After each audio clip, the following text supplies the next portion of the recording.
Hello everybody. Wanted to create a video focusing on kindergarten physical education. And hopefully a conversation too, so throughout this video, if you do something or you do something different, please comment below and share your ideas as well. I think PE professionals are the best when it comes to collaboration and sharing ideas, which is something I think to be very proud of and a real true blessing in this profession. So what I'm going to focus on tonight is the tricks and tips that I use to create the foundation in the gym, rules, procedures, safety precautions, how the students are supposed to act and move in free space, so you can get to teaching and you can get to reaching your learning goals and learning objectives. Because without that foundation, without the students knowing exactly how they're supposed to act, how they're supposed to move safely, when they're supposed to listen, at that age, you're basically going to be chasing your tail around trying to reach your learning objectives. So I'm just going to share what I do. It's been learned through trial and error. It works very, very well for me, especially over the last couple of years. I think I've refined it. So I hope it works for you, especially if you're struggling with PE. Trust me, we all understand when I first started teaching, kindergarten was definitely the biggest surprise to me about how simple things have to be for them to really internalize it and do what you want them to do. First, what I want to cover is probably the biggest revelation for me was understanding what the students see when they come into your gym. And once I understood that, it kind of got me over the barrier of how I need to change my lessons and change the way I teach. So these students are brand new in school. They really don't know how to handle themselves anywhere, which is just kind of crazy as well. But when they come to the gym, it's a whole different ball game. And elementary PE teachers will most likely all agree. When they come in, they see a big open space. They know already that they can move in there. They've been told this. It's just one of those things they understand, that when they get to gym, they can move. And the difficult part is at that age, the only movement they really know is free movement, and most typically individual free movement. They haven't worked with others well, maybe not at all. So they go into a gym, and now there's 20, 30, maybe 40 kindergarten students in the gym at once. They have no idea how to move, but the only thing they want to do is move, and they want to move fast. So this creates an immediate problem and safety concern for the PE teacher. So it is an immediate priority to create this foundation and teach the students quickly and effectively how to handle themselves in the gym. So I have it kind of broken down into 4 different steps that have worked for me. I'm just going to go over them real quick, and then I'll go over them in more depth. I don't know if you can see this. Kind of, sort of. Okay, the first one is a must, is you have to have a stopping signal. And this is for all classes, but kindergarten in particular, you need a stopping signal. Very, very important. You need something that the students know that when they hear it, they have to stop their bodies and listen to you. Because you are either going to handle a situation or you are going to give them directions. We'll talk about that more in a second. 2 is you need to simplify the rules of the gym, I believe. You may have a long list of rules and expectations for your older classes, but for your kindergarten classes, they need to be simple. They need to be very, very short. Number 3, clear boundaries. Anything visual on your floor, use to your advantage.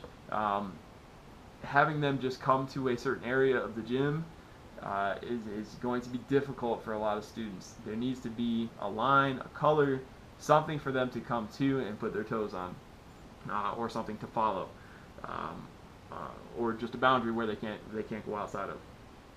Number 4, a daily warm-up. This is the part I'm really going to focus on tonight. Something that is going to reinforce all these things and still allow you to teach some simple concepts. So number 1, stopping signal. Like I said, PE teachers are some of the best at collaboration and sharing. The stopping signal that I have used, that I think is the most effective one I've ever used, I've used it for a little over 2 years now, and I love it, is not mine. So I'm not going to take the credit for it.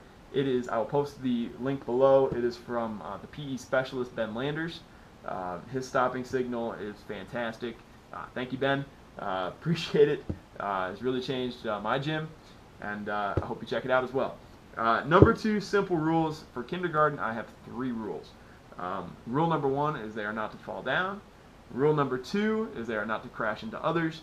And rule number 3, they are not to go outside the boundary line. So, like I said, simple, basic stuff that they can really internalize and understand.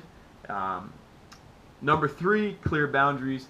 Like I said, use what you have in your gym. All our gyms are different. Mine happens to be a basketball court, so I have the boundaries of the court. That's what we use. We have some things that are stored in our gym that the students shouldn't be around, so this boundary line is very, very important, that they understand what it is and where it is. Number 4, the daily warm-up. This is the one I really want to focus on. They need the kindergarten students need something every day where they can practice the stopping signal, the rules, and the boundaries, and get them in the framework, and allow you to also teach some simple concepts like locomotor movements, etc. So, the warm-up that I use is called 3 points. The students come in, we check their shoes, take care of all the things that need to be taken care of, and then we get to the warm-up. So what I do is I say, all right, boys and girls, we're going to play a game that is called 3 points. I'm going to give each of you 3 points. I want you to put them in your pocket and save them. So I just pretend to hand out 3 points to each kid, 3 points for you, 3 points for you, put them in your pocket. What you are going to do is you are going to move freely within the boundary lines, and then I ask them what the boundary lines and reinforce it, even though it's brand new, and they're going to learn it more within the game. So, when the music starts, they're going to practice the locomotor movements, and we might practice galloping. So when the music starts, you can move freely within the boundary lines. You could even start them by moving on the lines if you'd like, but we do it moving freely and galloping. And the objective, the point of the game is I want you to keep all 3 points. But if you break one of the rules, if you crash, if you fall down, or if you step outside the boundary lines, you lose a point. And I want you to keep all 3 points best you can.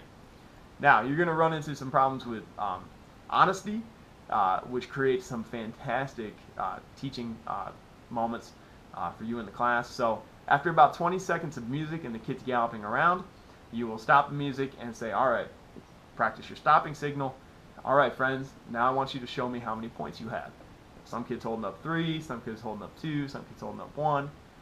But in the beginning of the year, you got most kids holding up 3 because you told them that you want them to hold on to all 3. So it creates a great example for you to start teaching honesty and respect and responsibility in the class. So you'll say, you know, I really liked how Johnny over here stepped outside the boundary line with 1 foot, but still put down 1 finger. So he only has 2 points left. But Johnny, you were so honest and so responsible. Thank you very much. That's being a role model. And Julie over here, you still have all 3 points. You're moving very safely, always keeping your eyes in front. You're doing very, very well. All right, now we're going to be jogging, and you have to teach them what jogging is too, medium speed, and so on and so forth. And you work through the locomotor movements. You could even do walking, and every time you stop the music, you practice your stopping signal. You have them show you their points, and you reinforce the rules as well. This has worked really, really well for me. I've used it for a few years now, and it has really changed how fast the students get to the point where we can start doing lessons, and really where they really understand what they should and shouldn't do and how to move in the gym safely. So I hope this has helped you. This is definitely not the only way to do kindergarten warm-ups. Kindergartners are so unpredictable and so different that there are a lot of different effective ways that you can use, that you can create this foundation within your class. This is what I do. It has been very effective. I hope that you give it a try if you are experiencing struggles. If you are experiencing struggles with your kinders, stay strong, keep going. We've all been through it. They can be frustrating sometimes, but really create that foundation is going to really, really help with the behavior and the safety concerns within the class. And I look forward to any comments that are below, and have the good rest of the teaching year. See you later.